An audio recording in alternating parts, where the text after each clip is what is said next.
And we are back with another episode of the Hockey Princess podcast. I am your host, the Hockey Princess. We've got Chris, the old guy here. Make sure to hit that like and subscribe on either Spotify, Apple Podcasts, or YouTube, however you watch or listen to us ramble on a weekly basis. Also, just another reminder, make sure to wait for the whistle. Please do not get up while the puck is in play.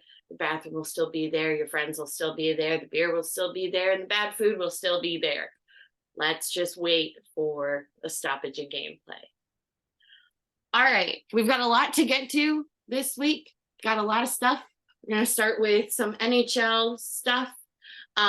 William Nylander, one of the top guys, part of the core four of the Toronto Maple Leafs, re-signed in Toronto for an 8-year contract for $92 million. It's about $11.5 million a year. As a big contract. That's a big contract. I think William Nylander is a hell of a hockey player, but that's still just a big contract for anybody to have, especially for that long of a contract, because you don't know. Injuries happen. People do, not well one year, or people do great one year and then not well the next. That's just a really big contract. But good on Nylander for securing that. Get the money. Well, they needed to do something, or tried to trade him and then see what happens with that. And they're still trying to make their push. They're figuring they've got enough defensively in a goaltender, and it hasn't proven to be the case yet. But they have nothing defensively. I think they've got, who's their newest goaltender? Martin or somebody. Oh yeah. Martin Jones now has been reincarnated. And he's going to take them, just like Matt Murray, Samsonov, Jack Campbell. The list goes on and on. Probably not doing the things the right way, but he's a very good hockey player. They're doing it the right way. Nylander's doing it the right way. Get the money, get the bag. Well, he was getting the money either way. He was, if he goes to the open market, he probably gets 13 from somebody. I'd be in the conversation about that, because once you're on the open market, it's free.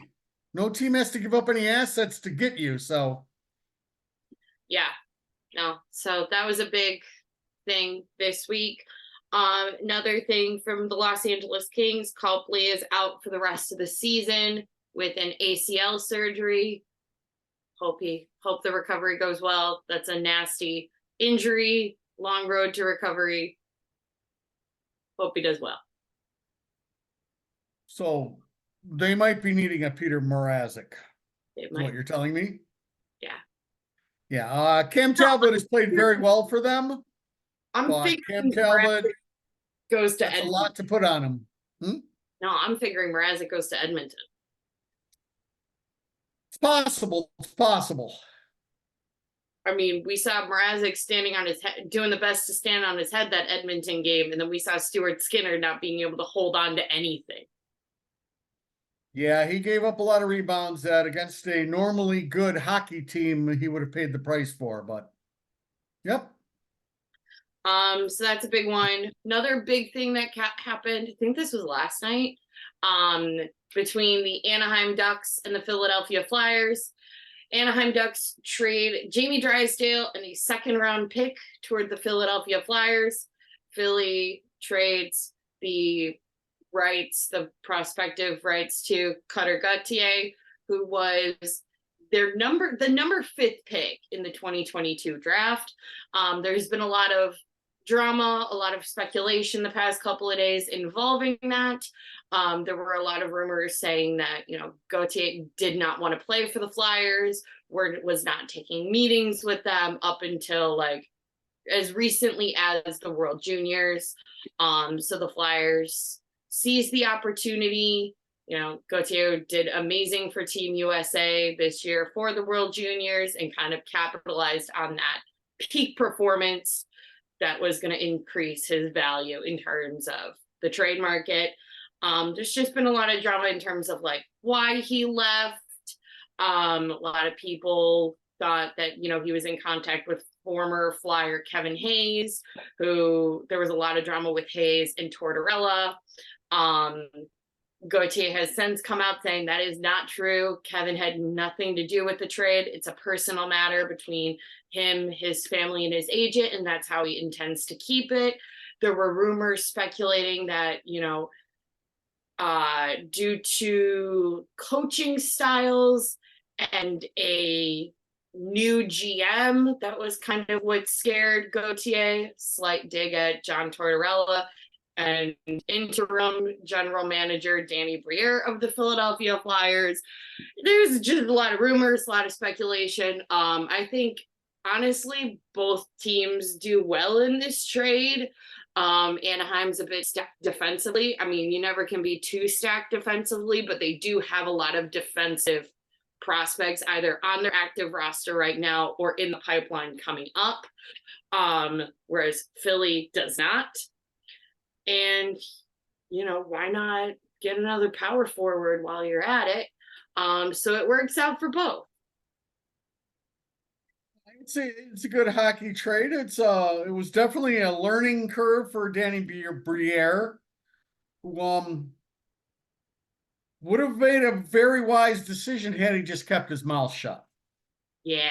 Opening his mouth and saying that the kid didn't want to come play here, and then explaining the other things that went around that. You need to understand at this level, nothing good ever comes of that.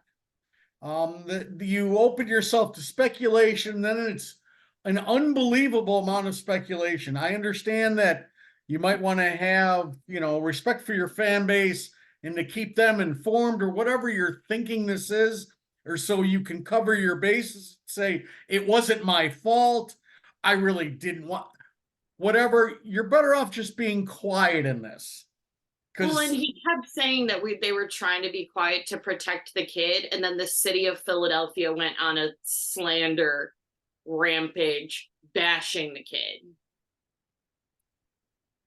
Right, but that was after they gave up the fact that he wasn't going to play. They didn't need to say that either. No. They just said they did a hockey trade. It's a legitimate hockey trade. Drysdale, I believe, was a sixth pick in the, I want to say the 20 draft or the 19 draft. Listened to part of the Flyers game today. Their Flyers radio personnel were saying this is the missing link. Their power play quarterback, all is right with the world. It's a good hockey move for both teams. And again, for Danny, it was a learning opportunity. There's a reason why everybody keeps everything close to the vest. Yeah. Because anything you get out there is subject to interpretation and anything else. So again, I like the Drysdale kid. Yeah. I don't know if he's going to be great, but he's going to be a good hockey player. I think he's going to definitely fill a missing piece that was missing on the Philadelphia Flyers roster. And I think at the end of the day, that's what matters to Philly. You didn't have that piece before the trade. Now you do. Yes. And again, for Anaheim, that's a very good hockey player. Little bit cocky, but most good players are cocky. The other thing that I found out of all of this, I believe we get Philly and St. Louis on Sunday. So I'm hoping there's a way for me to watch some of that game. Nice. Because that should just be entertaining with all of the drama in the Torts world and everything else. So yeah, so big, interesting. It was definitely if you like the drama fluff side of the NHL world and the personalities that are tied with it, this was a big week for that. So yeah, moving on to the rest of the NHL. I think that was really the main thing out of the NHL. Well, I guess this technically counts as NHL now that he is not a part of the Chicago Blackhawks, but Corey Perry is now eligible to go back into free agency, had a meeting with Gary Bettman.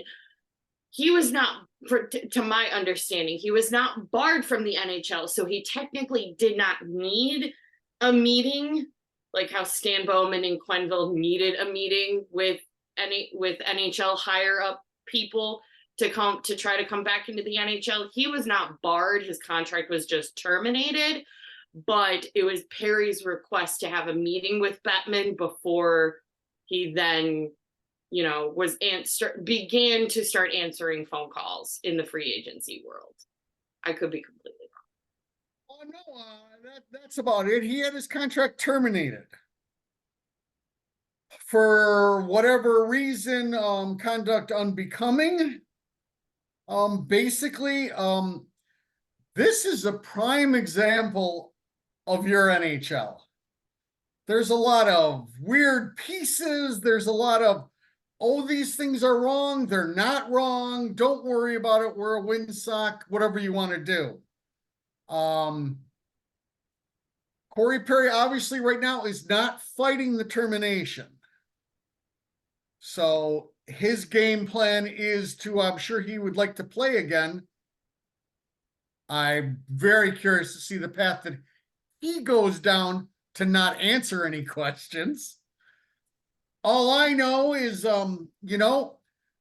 he's gonna have one hell of a program because he comes out and talks about his struggles with alcoholism, and now he's cured. Oh, that was pretty quick. That's what I was gonna say. I mean, I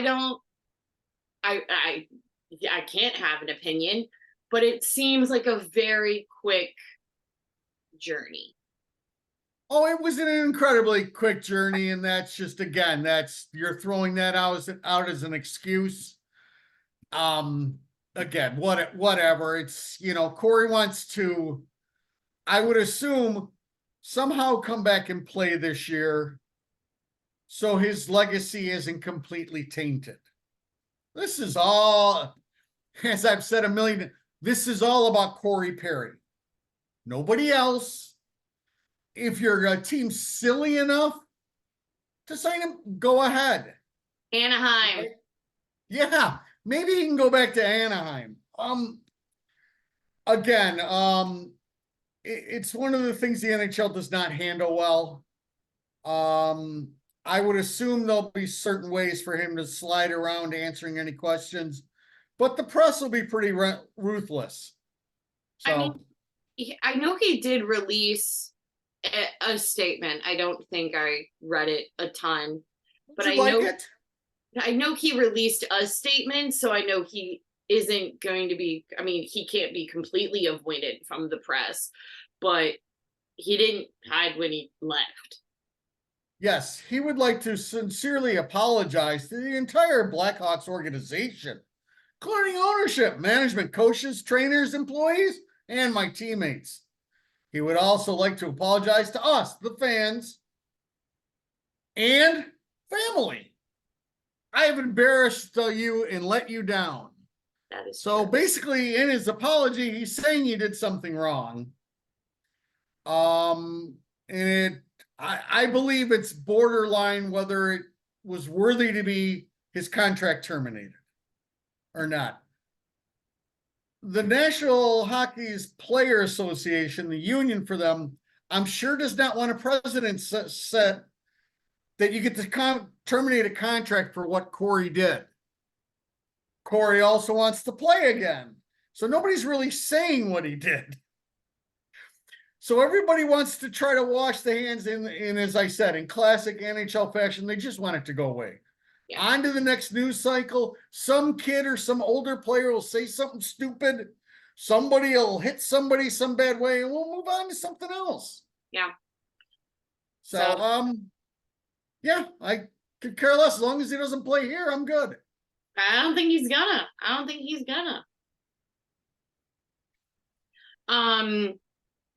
Let's see. That's kind of it that I have for the NHL scope. Do you have anything? I don't think so. Cool. All right. So prospect wise, we had the medal rounds for World Juniors at the right after we finished our last episode. USA wins gold. Whoop whoop. And the drama that came with that. I know he's not going to be a Blackhawk, but God, Ryan Leonard is just so fun to watch.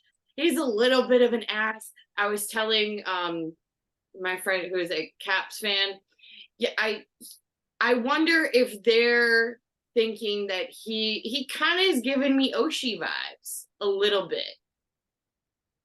Like the intense skill, but the ability to like agitate and put on a show. He's got the flair.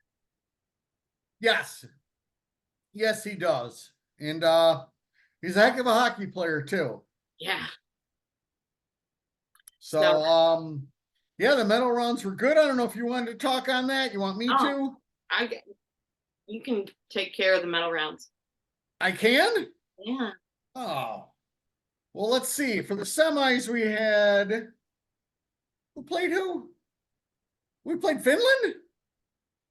We played Finland. The Finns went up 2-0 on us. Which is not the team you want to go down 2-0 to. They're very structured and everything. And then US was just so talented. And they kind of they rolled. Like they did through the whole tourney. And then the Swedes played. Who did the Swedes play? They played the Slovaks or the Czechs? They played the Czechs. No. Yes, they played the Czechs. I'm pretty sure. Yeah, they did. Yeah, they did. And the Swedes were able to get that through that pretty nicely. And then so we had the huge matchup of the Swedes against the US of A. Everybody in that big rink booing your USA players, probably giving them the business big time. Oh yeah. I believe it was it was either McGroarty or Leonard. I'm figuring it's McGroarty. He talked a little bit to somebody about the not death threats, but kind of borderline that the Team USA was getting from the Swedish fans that weekend. Oh, I'm sure. So we'll get to the drama in a second, but basically it was a pretty close game. Some back and forth stuff, and then the US in the third period just really showed that they were the much better team, and they really they kicked it into high gear, and then they wouldn't let off the gas. They were a team on a mission. They were definitely the most talented team there. The Swedes tried to play a safe game and try to keep things close, and they did. For a little bit, I believe they came to like 3-2 at the end of 2. They scored like with about 5 seconds to go, or that might have tied it up, one of the two. And that didn't even seem to bother Team USA. They rolled through the third period. A lot of drama at the end of the game. I was in Madison, Wisconsin, but I went to a place where I could watch it. And Team USA kind of gave it to the fans. They gave it to everybody for like the last 3 minutes. Things turned a little ugly. People complained about showboating, disrespectful. Again, they're 18-year-olds that have been in a hostile environment for 2 weeks. They've been getting crap from Canadian fans and Swedish fans. I'm sure it's just all boiled over. They're kids. Yeah. It happens. I don't think you are going to define any of those players by their celebration or their taunting at the end of that game. People I hear going, oh, I wouldn't touch that guy. That's his legacy. That's not his legacy. He's an 18-year-old kid. Right. Nobody has a legacy at 18. Not even Connor Bedard. Connor Bedard's legacy has still not been written. Well, so, I think I'm glad Team USA was able to pull it out. Again, just because you're the best team doesn't always mean that you win. What does this mean? It means I have something. I think it's funny too that they get shit from Canadian fans when some of the most showboating I've seen at World Juniors has come from the Team Canada team. Yeah, especially between US and Canada, they go nuts. Yeah. I can tell your listeners probably one of the weirdest things that I saw during the World Juniors was about 2 years ago.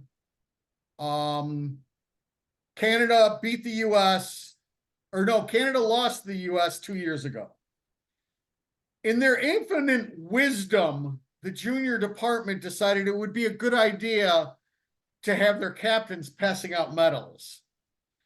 And poor Bo Byron had just had his heart ripped out by Team USA, had to sit there and hand out medals to each one of the Canadian players as he is in tears doing this.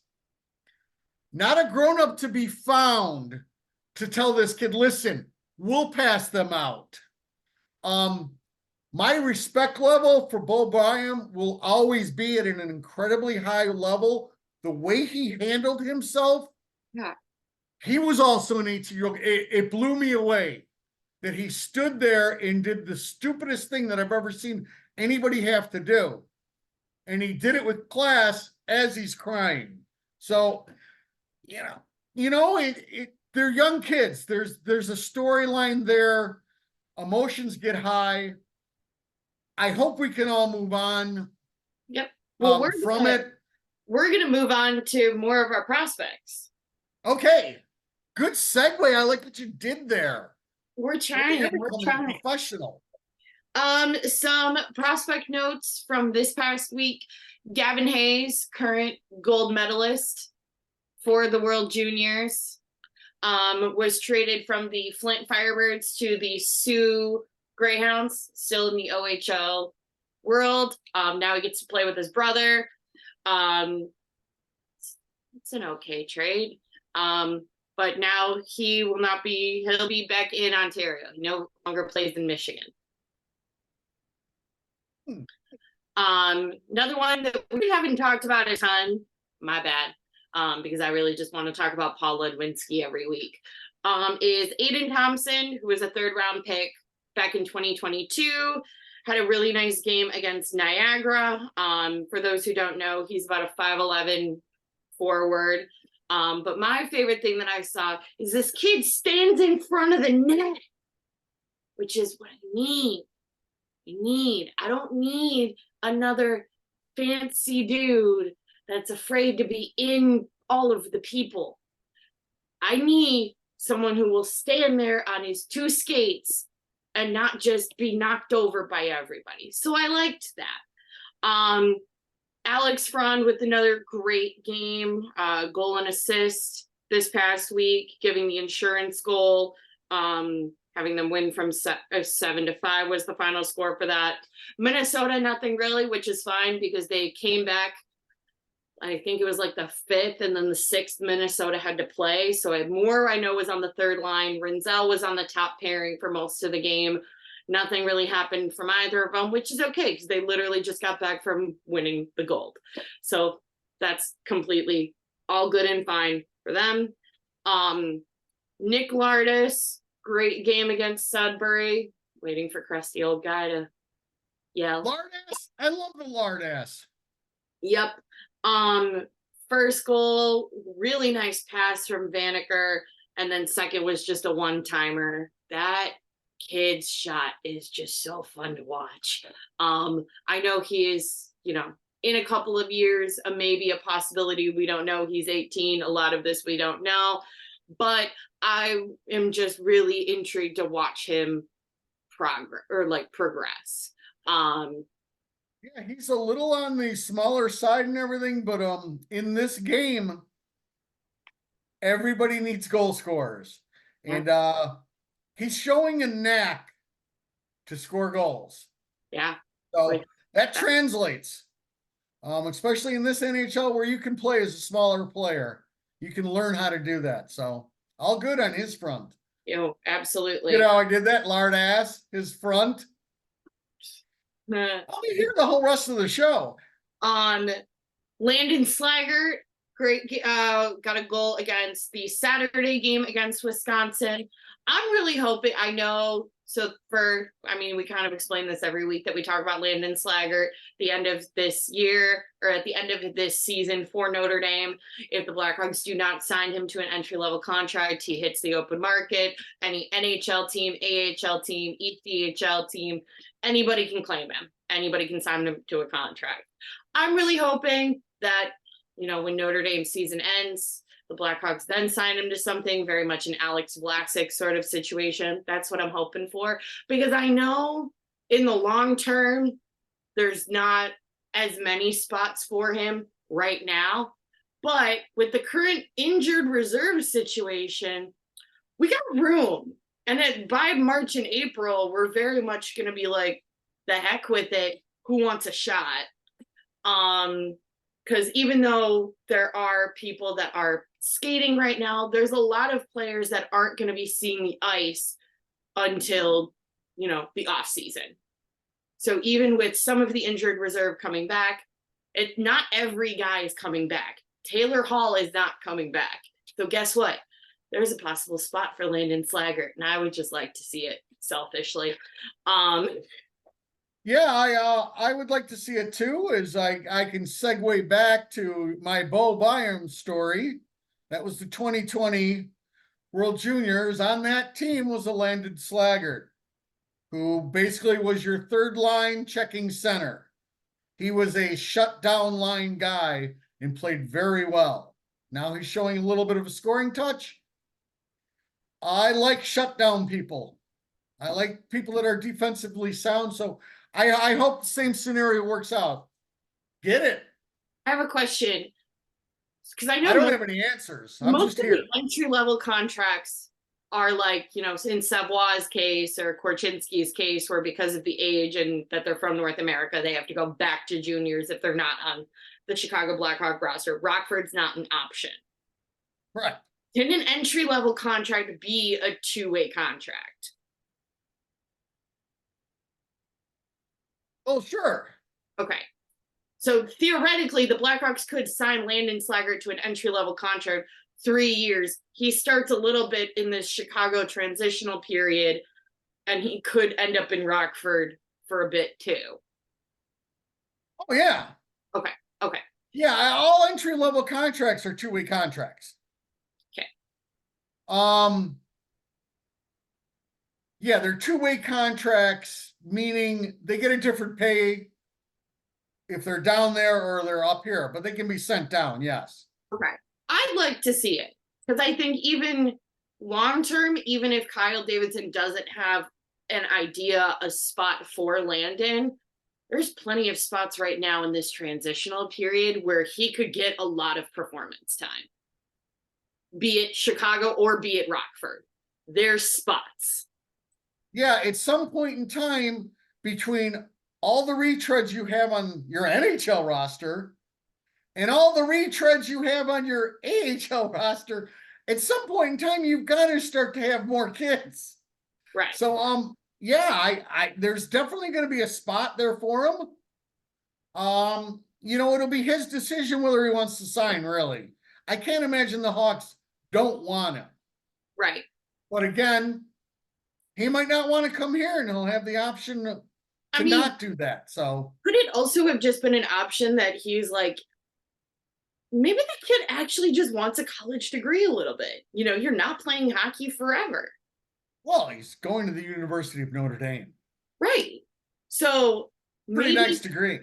Maybe this maybe that's what this is, hey, yes, but also like, I want, college could be important to him. Yes. That's possible. I can look that up and have that ready for you next week. And also the homework that I was supposed to do from the last show, I did. Yeah. What'd you learn? Whenever you want me to bring that in. What'd you learn? I learned lots of things. But learning is good. I learned, yes, Vancouver does not have a CFL team. So I don't believe there's any big stadium in Vancouver. Oh. Play an outdoor game. That's what you were looking up during the Edmonton game? I was so confused. I was like, why are you looking at Canadian football? I I thought had homework to do. I no, was doing it at the last minute. no, you said your buddy was in watching his kid play, and I thought that they were from Vancouver and playing here. I'm like, what is happening? Yeah, you had no idea really what was going on. It's often the True. case. And then my other homework was to find out about my girl, Abby Murphy. And the reason she's not playing in the pro levels is she's still in college playing at the U. So Fair enough. that was kind of a really stupid one by me. And my woman pointed that out to me and said, isn't she playing college hockey? And I said, oh, yeah, that's it. So That's fair. sorry about that one, everybody. That was a bad swing and a miss. All right.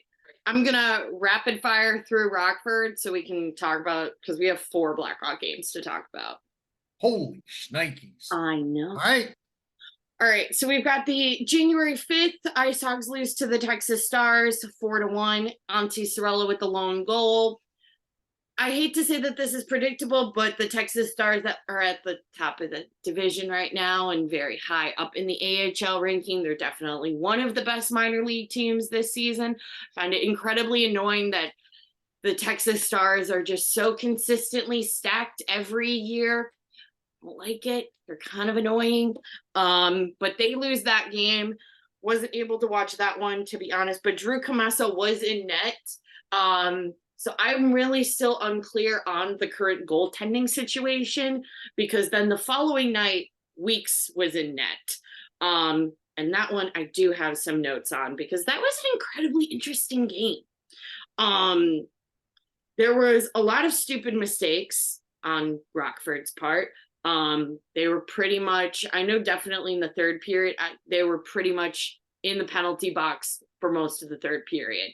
They had to kill off a 5-minute major because there was a big giant pile up. Baddick was the one, he got a 5-minute major as well as a game misconduct. But you see him also come out from the bottom of the pile and blood has completely smeared his face. We don't know what actually happened, but there was a lot of aggression in that game, which makes sense, because another thing that's different between the NHL and the AHL, you only play a certain amount of teams the entire regular season, and then maybe you play other teams in the playoffs once you've gotten past the first, I think it's just the first round. But you really only play, I think it's like 5 or 6 other teams. So the rivalries get pretty heated, because it's not like, Western Conference teams in the NHL, you'll play them, a couple of times. You are playing the same teams over and over and over and over again. So it's very, very quickly it gets heated, and things happen, which is mainly why it's so aggressive down in the AHL. Like I said, Weeks was in net. I was unfamiliar with this Jackson Cates kid. He was signed to an AHL contract he did a PTO, and now he's officially signed to the Rockford Icehogs. This kid can stay. I do not foresee him being somebody that makes it up into the NHL, but I think he's a goal scorer for Rockford, which is always important. And I think he is a great leader for the new kids to watch in terms of like where they need to be next in terms of performance, especially on the Rockford scope. Because he's doing everything right. Love to see it. Crusty old guy will be very happy with this. Ethan DeMastro, your AHL All-Star for the Rockford Icehogs, by the way, played on his non-dominant side that game. He has been playing on his non-dominant side since Kaiser has been sent down to Rockford. It's been Kaiser and Roos playing together, and then Allen and EDM, and EDM is the one playing on the non-dominant side. So basically, after we had our discussion about this, all of a sudden he went to the non-dominant side, just so everybody would know that I was right. But technically, I was right first. Right, but then I good recovery by the Blackhawks. And again, if they don't grab a right-handed defenseman, somebody's going to have some of that young core is going to have to come up and play on their non-dominant sides. Yep. No, some other couple of notes. Very strong fourth line. Their fourth line has been excelling the past couple of games. That is your Nyhoff, your Baddock, and your Jalen Lupin. Sorella's got wheels. That was just the note that I had from that game. Definitely like to see him, do well, especially like I said the last time I mentioned him, because usually players from overseas don't get mentioned a ton in terms of like recaps and players to look out for. Normally it's the ones coming from college, coming from the CHL. But Sorella's doing great down there. So we love to see him progress. EDM's definitely been getting a lot more physical. He's finishing a lot more of his checks. He's already a physical dude, but he's definitely playing to another level recently. And then the other one, this was before all of the call-ups and the send-downs, and this was before I watched the New Jersey game. I said, Gus looks good, he can come up. That was me hoping that either Mike Hardman or David Gust would come up during that game, or not during that game, but with all of the recent injuries for the Blackhawks, that was not true. We just went out and grabbed some mediocre guys that can't skate. The Kyle Davidson way. Anyway, big thing about this game is they did make some silly mistakes, but they got gritty. They persevered. They did not let the foot off of the gas, even if they were making the wrong mistakes and getting into the penalty box way more than anybody else's liking. They didn't let the foot off the gas. They were going to play the full 60 minutes. And it was definitely one of the biggest games I've seen that sort of mindset from Rockford this year. Usually it's been we'll play a little bit at the beginning, we'll sleep during the second, and then we'll come out during the third. This was the full 60. They were ready to go. It was really fun to watch. It was really, really fun to watch. That's all I have on so Brent Sini has been sent down to the Rockford Icehogs, so one can assume that either one of the new kids that can't skate is going to play more, or somebody's coming back from injury. Yay. All right, let's get into some Blackhawk hockey. I did Blackhawk hockey. Oh, sorry. Nothing. I did make a list of reasons why I hate Jacob Trouba during that Ranger game, and I provided notes on hits that he did that were not clean. Just because I have nothing else to do in my free time, apparently. Wow. So first game they played in this past week was against the Rangers. It wasn't going to be pretty, to be honest. I think we kind of knew going in this was going to be a tough game to play against the Rangers and just a tough game to watch. Because the Rangers are pretty hot this year so far. So it was just going to be a tough game. And also anytime we're up against Jacob Trouba, I get nervous that somebody's going to be carted off the ice on a stretcher. But, that's my own concerns. Do you have anything on the Ranger game? No. They played okay. Again, it was another rough go for the Beacon of Hope and his line, who definitely seemed to give up more goals than they put in, which, is an underlying theme with the Beacon of Hope. Besides that, they played him okay. Yeah. Mrazek still didn't play bad in net, but, they were just outclassed. So, what are you going to do? Nothing embarrassing, even though the score was 4-1. Yeah. And nothing great. Just kind of a game that was there. Yeah. So, I do have my 3 stars for that game. I also have Mackenzie Entwistle with a big heart around him, just because I like the mentality that he brought. He was, as I normally say about Reese Johnson, Mac was feeling it that night. And like I always say when I give the 3 stars, it's not about the actual goals or points, it's about the effort. Number one star, and this has basically continued this entire week. Number one star goes to Colin Blackwell. He has come back from injury and just played with a full chip on his shoulder, full energy. He's got something to prove. So we'll probably see him gone at the trade deadline. That's a good possibility. Yeah, I could touch on him for a second if you don't mind. You'll hear a crusty old guy occasionally talk about pulling the team into the fight. Colin Blackwell is that type of player, and what I mean by that is Colin Blackwell is also very mouthy. So he's very mouthy to the other team.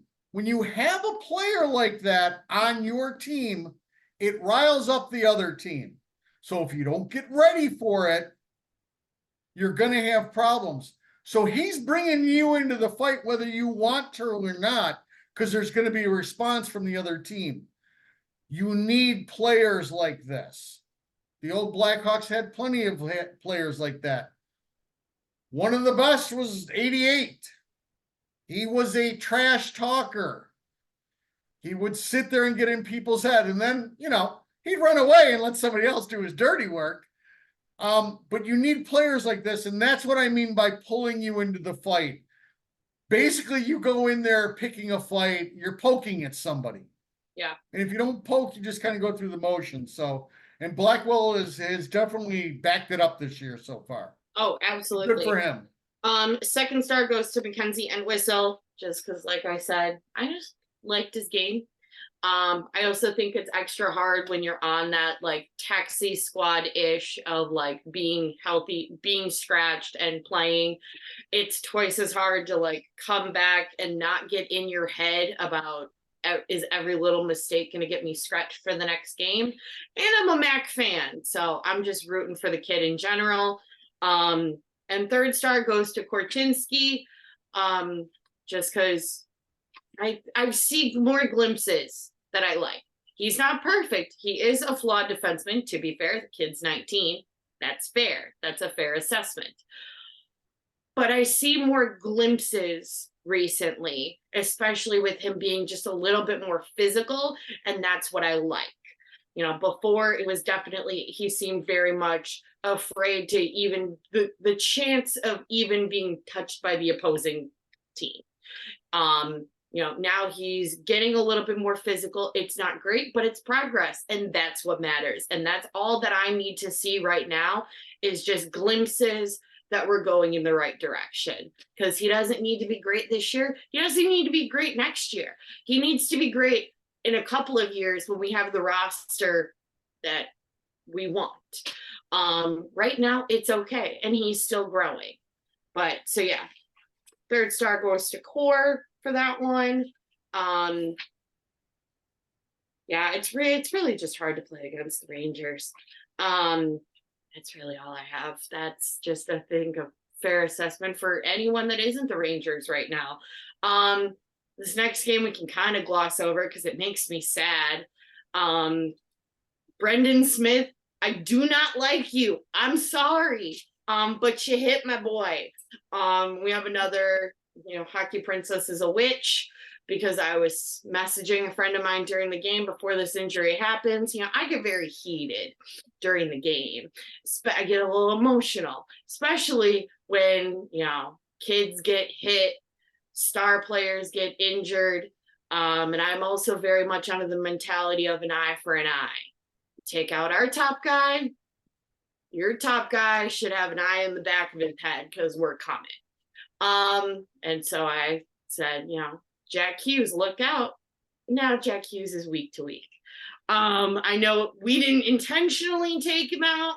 It was an awkward fall in the third period later in the game, or like an awkward situation later in the game. It wasn't a purposeful, like predatory takeout, but I called it. During the New Jersey game, Connor Bedard fractured his jaw. As we learned today, he went under successful surgery.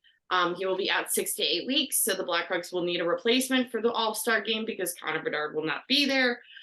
Nick Foligno is also out because he broke a little finger fighting. to defend his honorary son this year, Connor Bedard.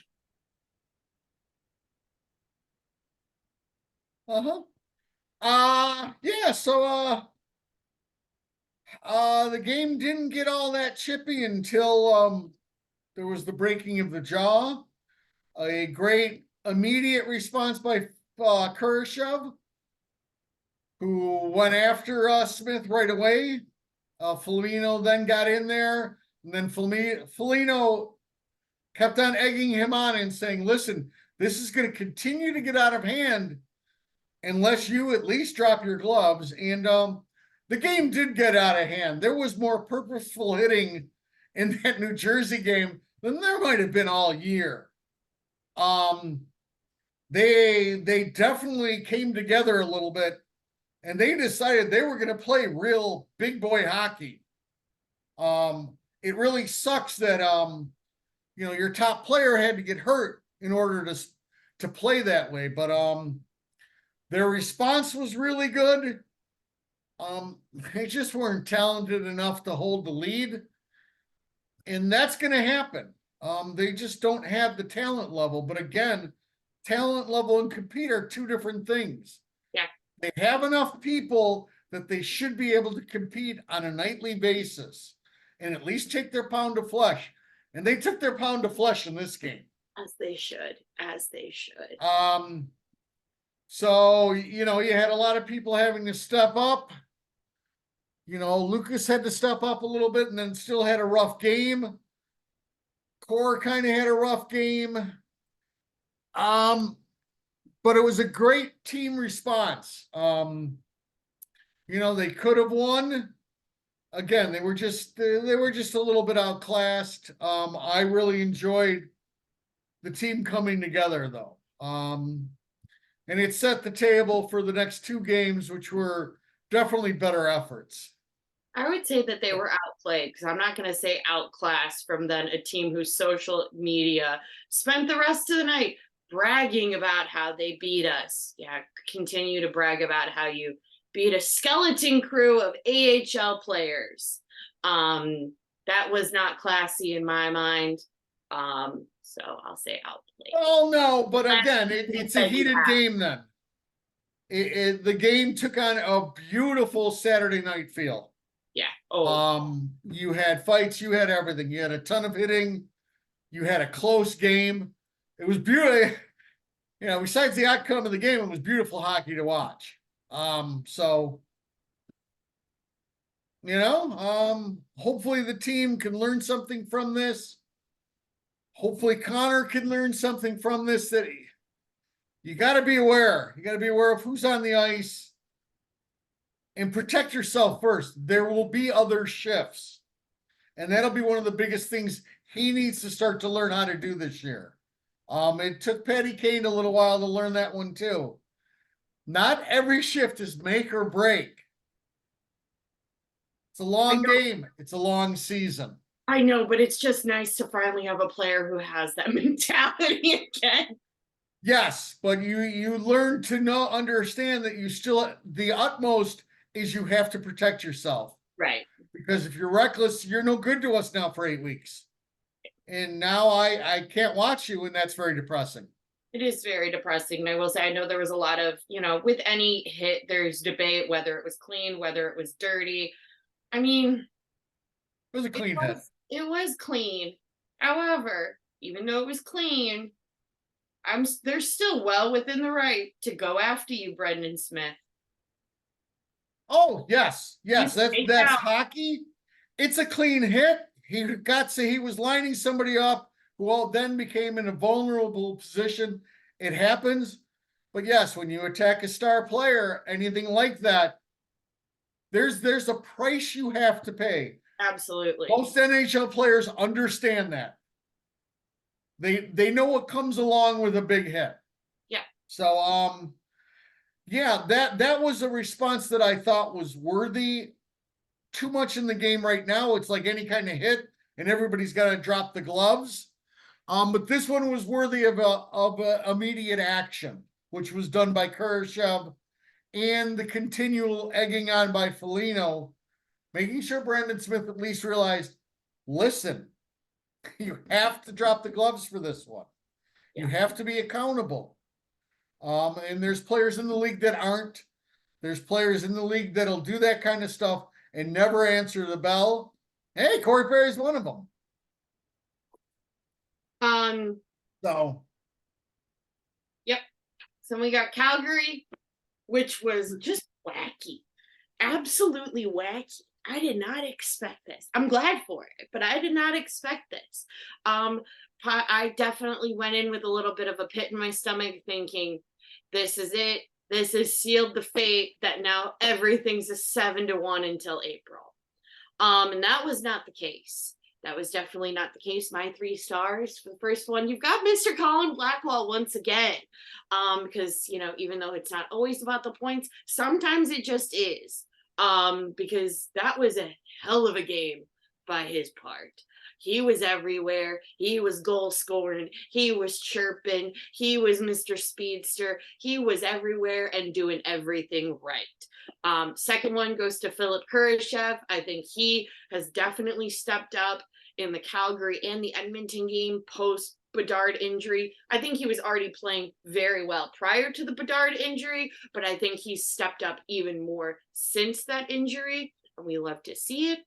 Third, because, you know, the world cannot forget how much I love this kid, is Alex Vlasic. And also just because he is your number 1 defenseman right now on the roster currently, and he's just been so consistent. He hasn't been perfect every game, but I definitely think he's been the most consistent with his performance, and I love to see it. Yeah, it was a great game, a nice, you know, afternoon game at the United Center. You know, it's where we showcase a lot of kids and put them on the camera, and everything's right with the world because kids are cute.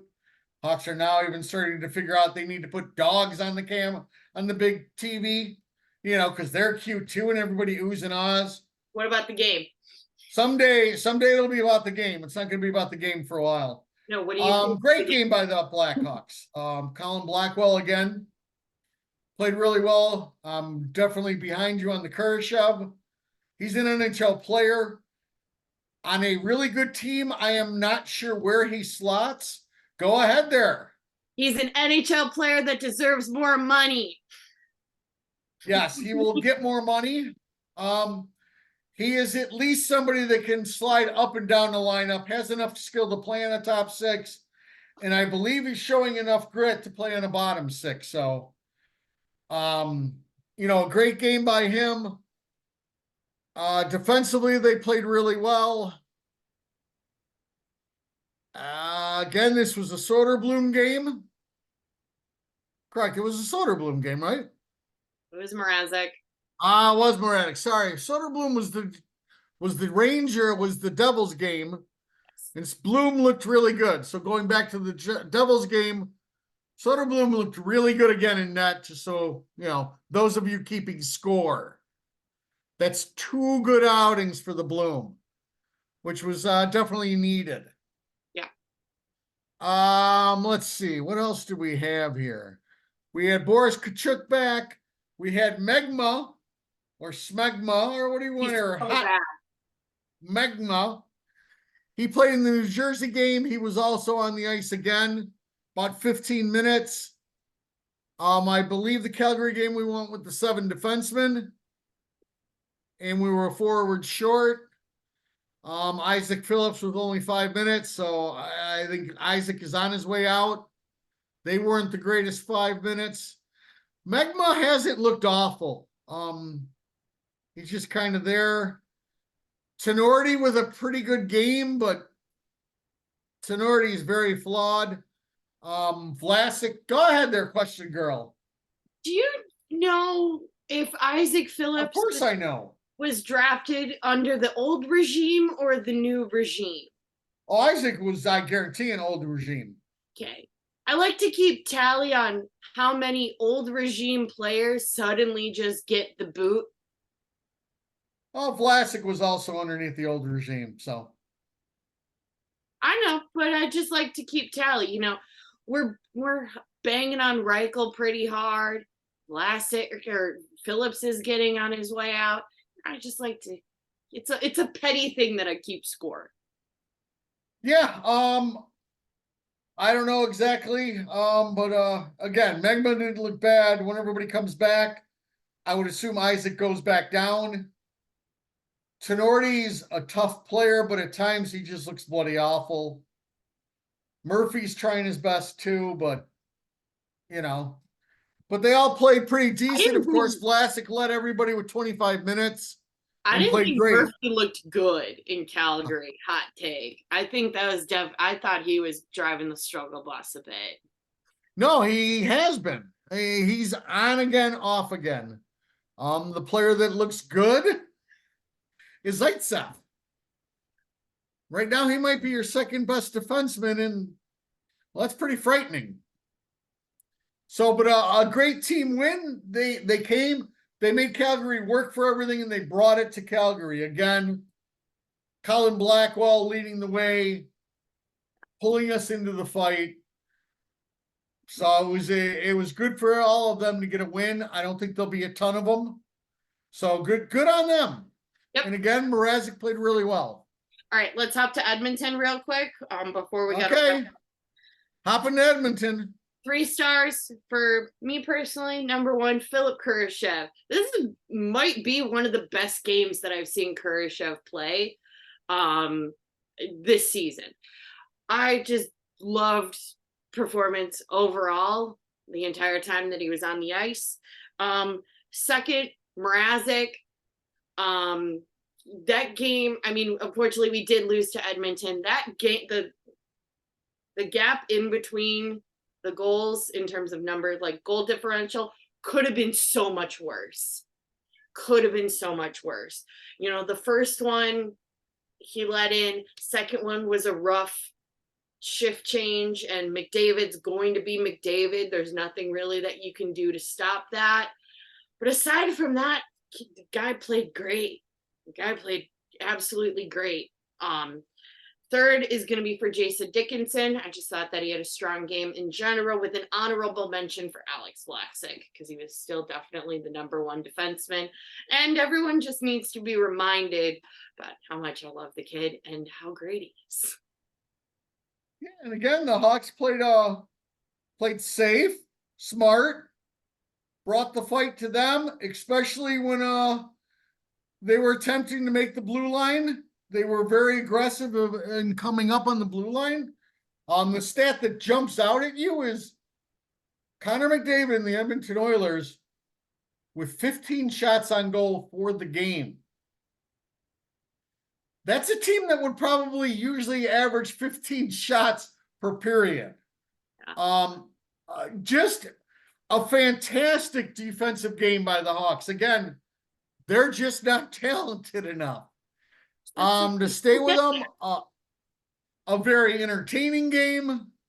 Crowd was into it nicely. Still basically a sellout, I would assume. Yeah. It looked at least close to that.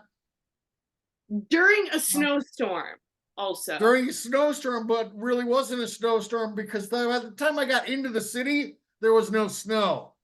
So it was a suburban snowstorm. It's a suburban snowstorm. But yeah, overall, good and game. We got our Zach Stanford, who was then playing, and our we'll keep my nicknames on him out of this for right now. But I believe, is it Ryan Pitlick? Rem Pitlick. Rem. So his parents watched Rem and Stimpy and named him after a cartoon character. Is that what you're telling me? Sure. Wow. I don't get the reference, but sure. You've never seen Rem and Stimpy? No. Google, you can GTS that stuff. Okay. It's a cartoon. You'll love it. All right. And Pitlick played 18 minutes. So obviously they have dreams of him. My producer is telling me to wrap it up. So the Hawks came close. They didn't win. Oh, well. It happens. All right. Just as a reminder, make sure to hit that like, follow, subscribe button on either Spotify, Apple. What? It's a review about this. Even if it's a bad one, I would just like a review. You want a review? All right. On either Spotify, Apple Podcasts, or YouTube. If you have any questions about the Blackhawks, anything we talked about this week, or just hockey in general, send us a message on Instagram, Twitter, TikTok, or you can email us at thehockeyprincess@gmail.com. We will be back next Thursday with probably some weird stuff to talk about. And we'll see you guys next week.